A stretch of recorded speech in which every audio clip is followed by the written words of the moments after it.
So today I'm painting a shark and it is watercolor. And so far I have wet the entire shark where I want to put this gray wash in. So I've wet the entire body and now I'm just peppering in some darker gray where I want the shadows to be.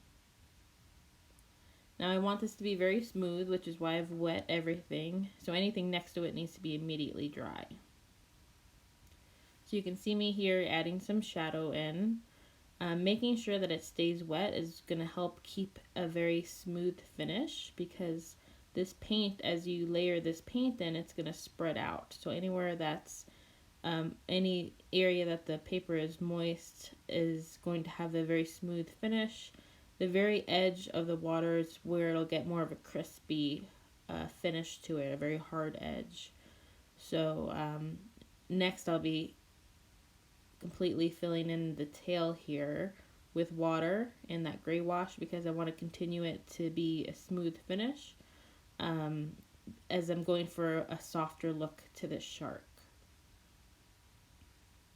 Now if I wanted a harder edge, I just simply wouldn't be blending it so much and adding so much water and getting that softer edge. I would paint with maybe a little bit more paint or let it dry instead of keeping that whole area wet.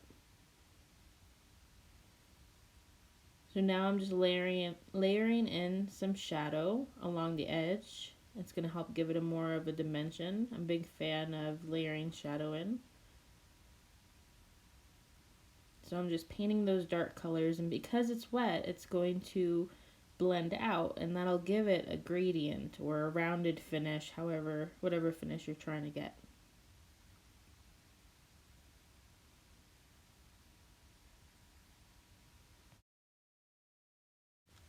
Now watercolor always finishes lighter.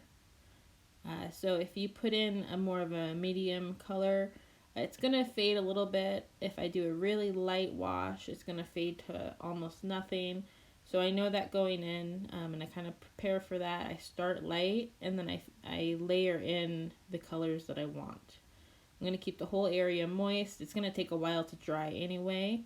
I put up quite a bit of water on that paper to keep it moist, to keep that softer, realistic look to it. I'll probably let this dry smooth and then follow up with additional layers with more detail.